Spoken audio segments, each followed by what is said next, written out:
राजसमंद में 100 feet road पे रात में 11:30 बजे करीबन एक तेज रफ्तार कार एक गाय ने टक्कर मार दी थी और बुरी तरह गाय घायल हुई गई। वही स्थिति में ने गोपाल जी भोई, दिनेश जी माली, ललित जी माली सहित काफ़ी बड़ी संख्या में ने लोग इकट्ठा हो गया और गाय रो प्राथमिक उपचार कीधो गयो। वही दौरान काफ़ी जिम्मेदारा ने पार्षदा ने फोन भी कीधो लेकिन कोई भी अणा ने सहयोग नहीं दीधो और अणा जो है अपना स्तर पे अणी रो इलाज कीधो है और अणारी मांग है कि जल्द जल्द जो है अणी तरेरी ये निराश्रित गाया जो घूमती रही है वनारो कोई ने कोई बंदोबस्त कीधो जावे।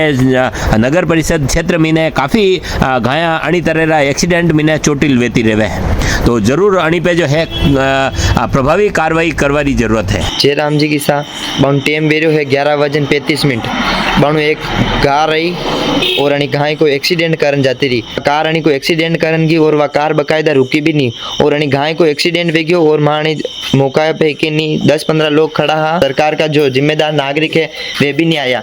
यह देख लो अणी की बाउन हालत लगी तकी है और अणी गाय को बे कई वे जो देख लीजो। जय राम जी की सा।